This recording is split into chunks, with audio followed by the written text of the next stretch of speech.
नमस्कार आप सभी का और आप देख रहे हैं एएनबी न्यूज। मैं हूं आपके साथ सोनम गर्ग और स्वागत करते हैं आपका पूर्ण उत्तराखंड में।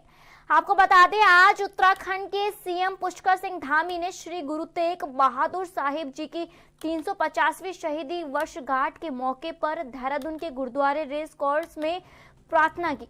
सीएम पुष्कर सिंह धामी ने कहा कि गुरु तेग बहादुर जी का 350वीं शहीदी पर्व है।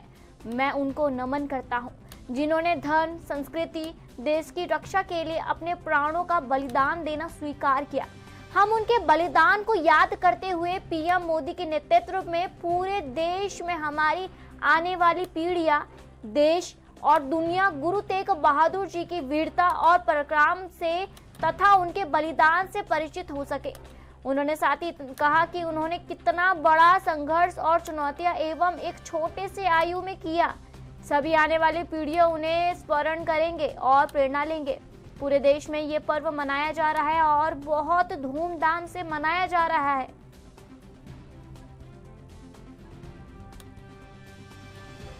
जी का 350वीं शहीदी पर्व पर उनको नमन करता हूं कि जिन्होंने धर्म की रक्षा के लिए, संस्कृति की रक्षा के लिए, देश की रक्षा के लिए अपने प्राणों का बलिदान देना स्वीकार किया, लेकिन झुकना और रुकना स्वीकार नहीं किया। उनके बलिदान को याद करते हुए आदरणीय प्रधानमंत्री नरेंद्र मोदी जी के नेतृत्व में पूरे देश के अंदर हमारे आने वाली पीढ़ियां, हमारे नौनिहाल, पूरी देश और दुनिया गुरु तेग बहादुर जी के वीरता से, पराक्रम से, उनके बलिदान से परिचित हो कि उन्होंने कितनी बड़ी चुनौतियां, कितना बड़ा संघर्ष एक छोटी सी आयु में किया। उससे सभी आने वाली पीढ़ियां उनको अपने स्मरण में रखें, उससे प्रेरणा लें। पूरे देश के अंदर ये पर्व मनाया जा रहा है और बहुत धूमधाम से मनाया जा रहा है। देवभूमि उत्तराखंड में बड़े धूमधाम से मनाया जा रहा है और अनेकों काम आज प्रधानमंत्री जी के नेतृत्व में हमारे पूरे सिख समाज के लिए, उनके उत्थान के लिए किए जा रहे हैं। चाहे वो अमृतसर कोलकाता कॉरिडोर का बनना हो या लंगर के लिए FCRA मुक्त करना हो, गुरु गोविंद सिंह जी के साहबजादों के। अगली खबर उत्तराखंड से है, जहां बद्रीनाथ धाम के कपाट आज दोपहर 2:45 बजे सर्दियों के कारण बंद कर दिए गए। इस अवसर पर बड़ी संख्या से भक्त मौजूद रहे। वहीं रावल अमरनाथ नमदूरी ने पारंपरिक रस्में निभाते हुए मंदिर के कपाट औपचारिक रूप से बंद किए। बद्रीनाथ धाम के कपाट हर साल सर्दियों में बंद किए जाते हैं और इसके बाद यह मंदिर कुछ महीनों के लिए बंद रहता है। भक्तों ने इस मौके पर पूजा अर्चना की और भगवान बद्रीनाथ से आशीर्वाद लिया। कपाट बंद होने के बाद अब अगले मौसम में ही ये कपाट फिर से श्रद्धालु के लिए खोला जाएगा।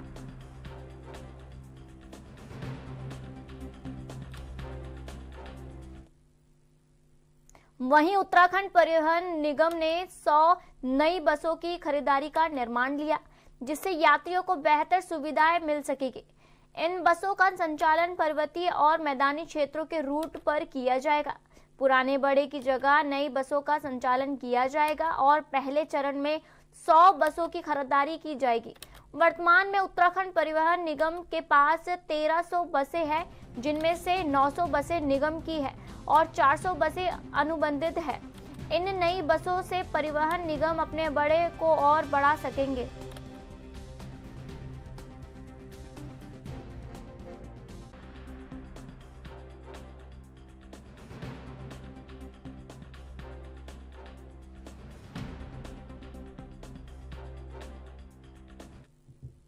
वहीं टिहरी के चंबा थाना पुलिस ने 1 किलो 300 ग्राम चरस के साथ एक शातिर तस्कर को गिरफ्तार किया है। आरोपी की पहचान परमजीत सिंह निवासी टिहरी के रूप में हुई है। वहीं पुलिस ने बताया कि बरामद चरस की कीमत करीब 2.5 लाख रुपए है। पुलिस कप्तान आयुष अग्रवाल के अनुसार नशे के खिलाफ चलाए जा रहे सख्त चेकिंग अभियान के तहत ये कार्रवाई की गई। इस दौरान पुलिस को ये संदिग्ध व्यक्ति दिखाई दिया, जो पुलिस को देख दिशा बदलकर भागने लगा। शक होने पर पुलिस ने उसे पकड़ लिया और उसकी तलाशी ली, जिसमें चरस बरामद हुए। पुलिस ने आरोपी के खिलाफ मुकदमा दर्ज कर उसे न्यायालय में पेश किया। आरोपी के आपराधिक इतिहास की जांच की जा रही है। साथ ही चंबा के लोकल नशा तस्करी के खिलाफ भी जल्द कार्रवाई की जाएगी।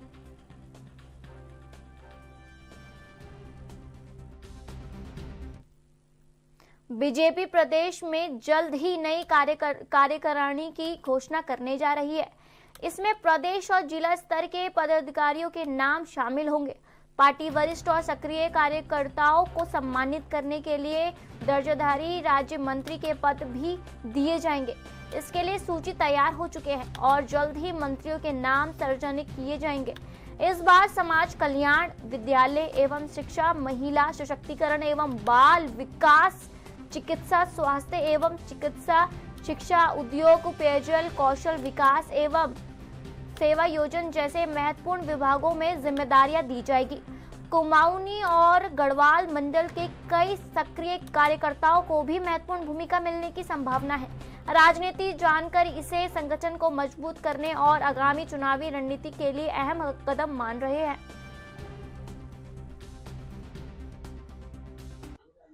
देखिए, भारतीय जनता पार्टी का प्रकोष्ठ और मोर्चों के गठन हमको करने हैं। हमने प्रदेश अध्यक्ष मोर्चे घोषित कर दिए हैं। हमारी पूरी प्रदेश की टीम बनेगी मोर्चों की और जिला अध्यक्ष की घोषणा हम लोग करेंगे। हम लोग 3 तारीख तक अपने सभी मोर्चे प्रकोष्ठ को विधिवत रूप से घोषित कर देंगे। इस बार हमारे जो मोर्चे होते हैं उसमें बेहतर संवैधानिक व्यवस्थाएं भी रहती हैं। हमने युवा मोर्चे 35 वर्ष की आयु की सीमा रखी है।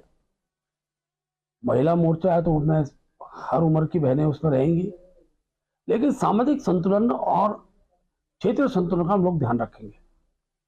युवा मोर्चे में भी बहनों की भी सहभागिता होगी।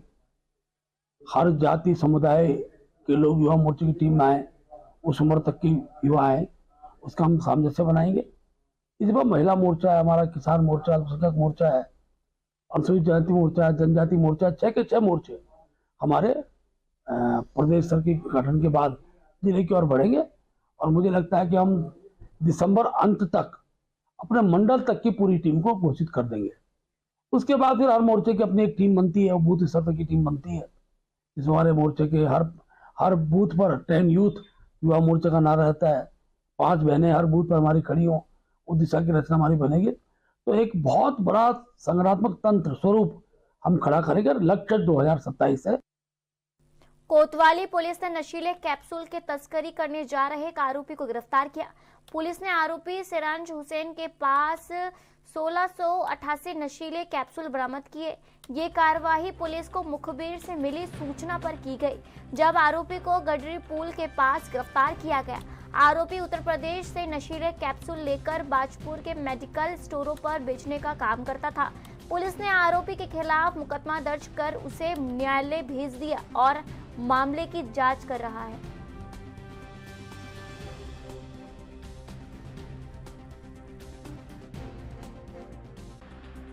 इसमें कल शाम को पुलिस को सूचना मिली कि एक नशा तस्कर जो प्रतिबंधित ड्रग्स को लेके जा रहा है, तो इसमें पुलिस द्वारा तुरंत कार्रवाई की गई। इसमें जो इंस्पेक्टर जो औषधि निरीक्षक है वो मौके पे आए, मैं मौके पे गया, तो वहाँ पर ये चीज़ हमें पाई गई कि लगभग 1688 नशीले कैप्सूल इनके पास थे, जिनका ट्रामाडोल है जो प्रतिबंधित ड्रग्स है एनडीपीएस एक्ट के अंदर।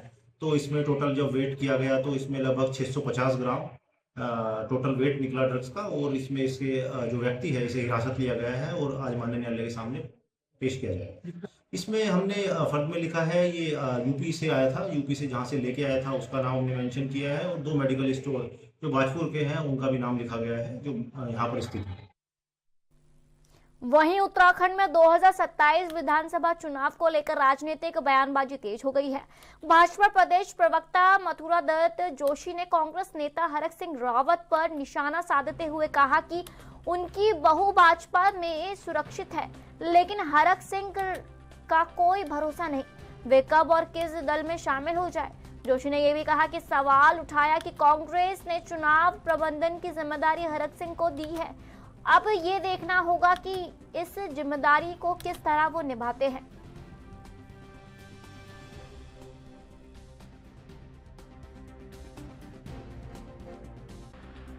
आपने सबसे बड़ी बात कह दी कि जब उनकी बहू ही भारतीय जनता पार्टी में अपने आप को एडजस्ट कर रही है, अपने आप को कंफर्टेबल मान रही है, तो 2027 आते आते हरक सिंह जी कहाँ रहेंगे यही पता नहीं अभी तक। क्या करेंगे, किस दल में जाएंगे, वहां भी उनको कौन सा बहुत बड़ी जिम्मेदारी देती है। इलेक्शन मैनेजमेंट का काम है, ठीक है, मैनेजमेंट करेंगे, कितना मैनेजमेंट कर पाएंगे ये समय बताएगा। वहीं उत्तराखंड क्रांति दल सोशल मीडिया पर लगातार ट्रेंड कर रहा है। पार्टी की पूर्व उपाध्यक्ष प्रमीला रावत ने कहा कि आज के डिजिटल युग में सोशल मीडिया राजनीतिक प्रचार प्रसार का अहम माध्यम बन चुका है। उत्तराखंड क्रांति दल अपने आधिकारिक पेज पर दल का इतिहास, नेताओं का योगदान, चुनावी अनुभव और मूल निवासियों के अधिकारी की लड़ाई से जुड़ी जानकारी सूचीबद्ध कर रहा है। इसके अलावा संघर्षरत समुदाय और उनके मुद्दों को भी प्रमुखता से उजागर किया जा रहा है।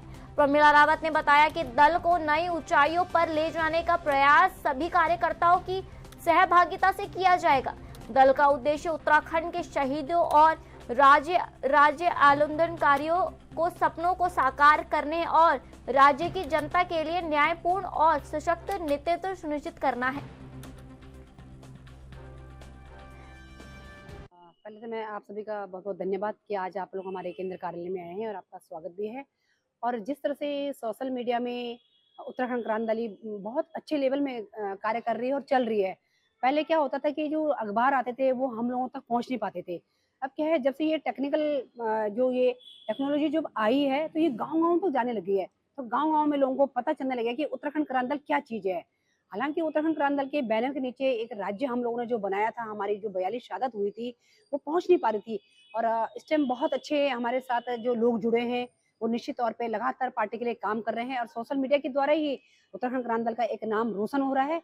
और दूसरी बात ये भी कि जनता जो 25 वर्ष पूरे हो गए इस प्रदेश को बने हुए, इसमें जनता ने देखा है कि 10 साल कांग्रेस रही है, 15 साल भाजपा रही है, इन्होंने इस प्रदेश के लिए कुछ काम नहीं करा है। ये भी गाँव-गाँव तक आज ये पॉलिसी पहुंच चुकी है कि खाली इनकी जो योजनाएं रही है वो अखबारों तक रही, धरातल पर कोई योजना नहीं आई। वो तमाम जनमानस इसको देख रहा है। वहीं निर्माण विभाग ने देहरादून के प्रेम नगर स्थित नंदा की चौकी के पास आपदा में क्षतिग्रस्त पुल के पुनर्निर्माण के लिए प्रस्ताव तैयार कर शासन को भेज दिया है। इस पुल के निर्माण की अनुमति लागत 16 करोड़ रुपए की है। निविदा जारी की जा चुकी है और 14 दिन बाद टेंडर खोले जाएंगे। स्वीकृति मिलने पर अगले महीने से निर्माण कार्य शुरू हो सकता है। विभाग के प्रमुख अभियंता राजेश चंद्र शर्मा ने कहा कि बरसात के दौरान ये पुल क्षतिग्रस्त हुआ था, लेकिन वैकल्पिक पुल से आवागमन सुचारू किया जा रहा है।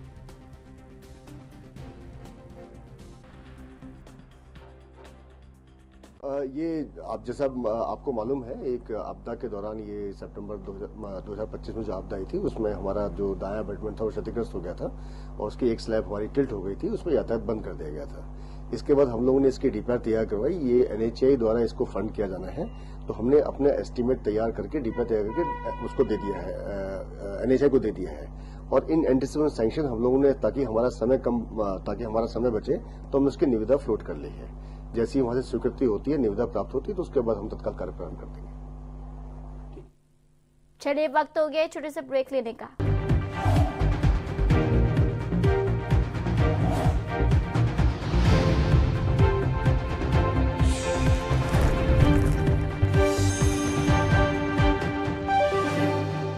ब्रेक के बाद आप सभी का स्वागत है और आप देख रहे हैं ANB न्यूज। तो चलिए बढ़ते अगली खबर की ओर। पूर्व स्वास्थ्य मंत्री सुरेंद्र सिंह नेगी ने कोटद्वार मेडिकल कॉलेज को लगातार भाजपा सरकार पर बड़ा हमला बोल रहे हैं। आपको बता दें, कोटद्वार में मीडिया से बात करते हुए उन्होंने कहा कि अपने स्वास्थ्य मंत्री के कार्यकाल में उन्होंने 130 बीघा जमीन मेडिकल कॉलेज के लिए उपलब्ध करवाई थी, लेकिन मौजूदा सरकार ने उस भूमि को अवैध खनन का अड्डा बना दिया है।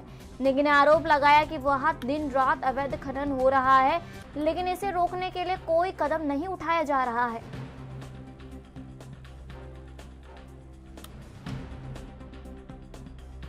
हम लोगों ने 130 बीघा जमीन वहाँ पे उपलब्ध करवाई है और बाकी शेष जमीन यानी 192 बीघा जमीन एक मेडिकल कॉलेज बनाने के लिए 112 या 15 बीघे की जरूरत होती है, उनके पास पर्याप्त है। और लेकिन इस समय वहाँ पर करीब करीब 20-20 फुट गड्ढे हुए हैं। तो वही सरकार थी कि जिन्होंने उसका काम रोका ही नहीं, बल्कि वहाँ पर खनन के कार्य को बहुत बड़ा रोजगार का एक साधन दे दिया, जिसके नैनीताल जिले में फर्जी प्रमाण पत्रों को लेकर जांच जारी है। जिले की सभी तहसीलों में एसडीएम का एक्शन लगातार चल रहा है। प्रमाण पत्रों के अलावा राशन कार्ड भी जांच के दायरे में है।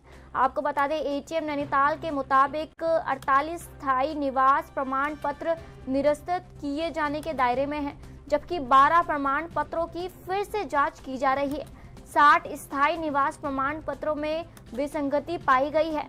इसके अलावा 900 से अधिक राशन कार्ड मिले हैं, जिनका दुरुपयोग हो रहा है और पात्रों को उनके हक से वंचित किया जा रहा है। ऐसे राशन कार्डों को भी निरस्त करने का प्रक्रिया शुरू किया जा रहा है।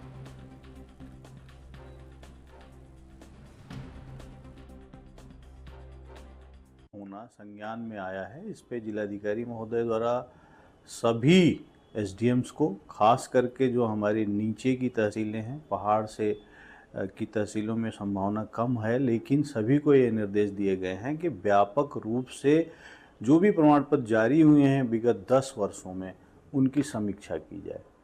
इस समीक्षा के दायरे में अभी हमारे 2000 प्रमाण पत्र जो है स्कैनिंग किए जा रहे हैं। ई डिस्ट्रिक्ट मैनेजर को भी इसमें लगाया गया है। आईटीडीए से भी जो है ये अनुरोध किया गया है कि सॉफ्ट कॉपी इन प्रमाण पत्रों की हमें उपलब्ध करा दें। इनके बनाने के दौरान जो अभिलेख प्रयुक्त हुए हैं वो उपलब्ध करा दें, जिससे कि हम एक एक की समीक्षा करके जो लीगल डॉक्यूमेंट्स के आधार पर बने हैं उनको जारी रखेंगे, जो इलीगल डॉक्यूमेंट के आधार पर बने हैं उनको निरस्त करने की कार्रवाई करेंगे। 48 स्थायी निवास प्रमाण पत्र जो है निरस्तीकरण के दायरे में आ गए हैं। 12 ऐसे प्रमाण पत्र हैं जिनको रीचेक कर रहे हैं। एक बार हमें जो है ये समझ में आया है कि ये प्रमाण पत्र जो है जांच के दायरे में आने चाहिए, इनमें कोई जो है गलती की गुंजाइश नज़र आ रही है, लेकिन किसी प्रमाण पत्र को निरस्त करने से पहले उसकी रीचेकिंग आवश्यक है। तो 12 हमारी रीचेकिंग के दायरे में आ रहे हैं। इस तरीके से 60 प्रमाण पत्र ऐसे हमें अब मिल चुके हैं जो कि कहीं न कहीं जिसमें विसंगति है। जाति प्रमाण पत्रों के केस में हम ये देख रहे हैं, पछवादुन क्षेत्र में शक्ति नगर किनारे सरकारी भूमि पर किए गए अवैध कब्जों पर धामी सरकार ने बड़ा एक्शन लिया है। करीब 11 हेक्टेयर ऊर्जा विभाग की भूमि पर 111 परिवारों ने अवैध रूप से कब्जा कर रखा था। ऊर्जा विभाग और प्रशासन की संयुक्त टीम ने भारी पुलिस बल के साथ अतिक्रमण हटाने का अभियान शुरू किया। हाल ही में 60 भवनों को ध्वस्त किया गया, जिनमें एक बड़ा मदरसा भी शामिल था। ये मदरसा पहले भी कमेटी द्वारा समय दिए जाने पर खुद हटाने के लिए कहा गया था, लेकिन 2 साल बाद इसे मस्जिद का रूप दिया जाने लगा। प्रशासन की टीम ने इसे भी पूरी तरह से ध्वस्त कर दिया। ये अभियान सरकारी भूमि की सुरक्षा और अतिक्रमण के खिलाफ सरकार की सख्त नीति को दिखाता है।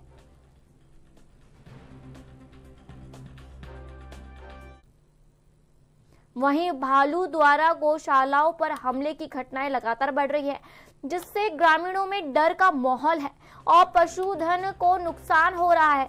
हाल ही में भालू ने भेड़ गांव और मंजूली गांव को गौशालाओं में 3 गांव को मार डाला और संडाधार गांव में बैल पर हमला किया। इन हमलों के कारण प्राकृतिक आवास को नष्ट कर दिया गया। भोजन की कमी और जलवायु परिवर्तन शामिल है। वन विभाग ने इस भालुओं को नष्ट करने के आदेश दिए। ये जानकारी chief wild life warden R.K. Mishra ने दी।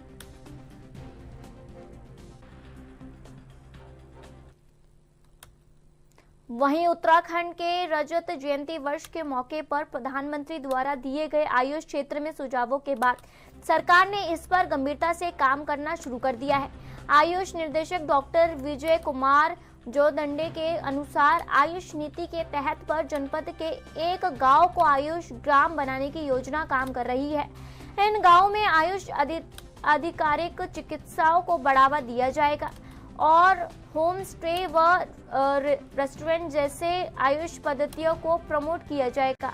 इसके अलावा पर्यटकों को आयुष से जोड़ने का भी प्रयास किया जा रहा है।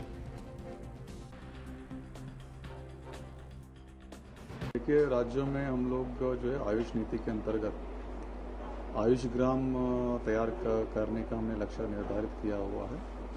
तो शुरुआती दौर में प्रत्येक जनपद में एक आयुष ग्राम को तैयार करने का लक्ष्य निर्धारित किया गया। उसके ऊपर कार्य योजना भी तैयार की जा रही है और भारत सरकार की राष्ट्रीय आयुष मिशन के अंतर्गत कुछ ग्राम पंचायतों में इस प्रकार की गतिविधियों को पिछले वित्तीय वर्ष से प्रारंभ भी किया जा चुका है। आगामी वर्ष में भी उन्हीं ग्रामों को बेहतर ढंग से और विकसित करने के लिए और उसमें कार्य योजना बनाई जाएगी। उसमें प्रमुखता से आयुष आधारित चिकित्सा पद्धति का उस ग्राम में बढ़ावा दिया जाने का उसमें प्रयास किया जाएगा। साथ में वहाँ के जो रिजॉर्ट्स होंगे, वहाँ पर जो होम स्टेज होंगे, उसमें भी आयुष आधारित पंचकर्म और जो अन्य जो चिकित्सा पद्धतियाँ हैं उसको भी प्रसारित किया जाएगा, उसको भी वृद्धि करने का प्रयास किया जाएगा। और वहाँ पर जो भी आम जनमानस और जो टूरिस्ट वहाँ विजिट करते हैं उनको आयुष से जोड़ने के लिए व्यवस्था को और सुदृढ़ बनाने का प्रयास किया जाए। वहीं भाजपा महिला मोर्चा की प्रदेश अध्यक्ष रुचि चौहान भट्ट ने हाल ही में मीडिया से बातचीत की। उन्होंने कहा उत्तराखंड की महिलाएं बेहद सशक्त है और 2027 विधानसभा चुनाव के लिए एक विशेष रोड मैप तैयार किया जा रहा है। उन्होंने ये भी बताया कि स्वयं सहायता समूह से जुड़ी महिलाओं का अहम योगदान होगा। महिला मोर्चा ने विभिन्न मेले लगाए हैं और वीडियो क्लिप्स के जरिए राज्य सरकार की योजनाओं का प्रचार कर रही है। इन प्रयासों से महिलाओं का जागरूक किया जाएगा।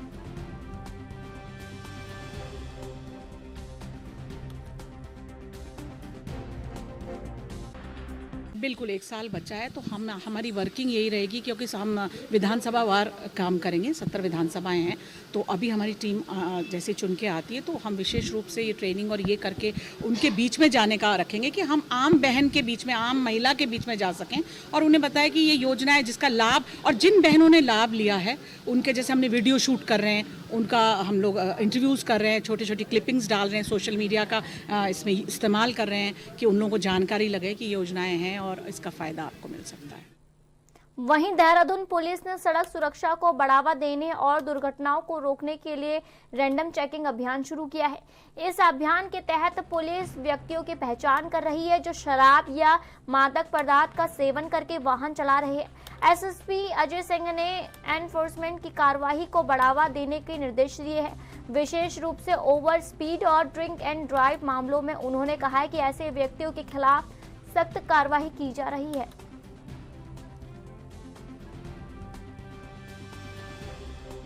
दो चीज़ें है कि ये तो पहले व्यक्ति का दायित्व बनता है कि अगर कोई भी वाहन या कोई भी इस तरह का सड़क पर चल रहा है तो किसी भी तरह का मादक पदार्थ, शराब का सेवन करके न ड्राइविंग करे।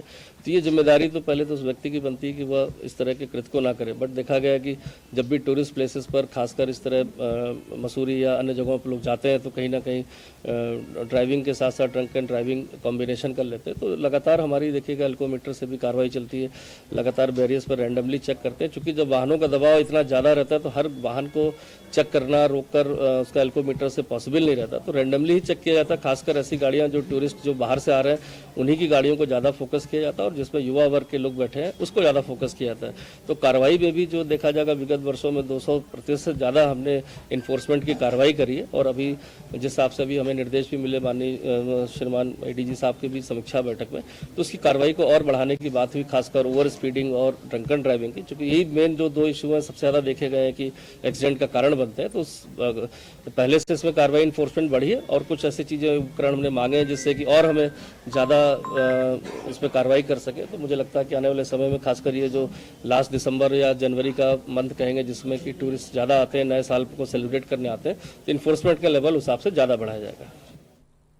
चलिए आज के बुलेटिन में इतना ही और आप देखते रहे ANB न्यूज़। नमस्कार।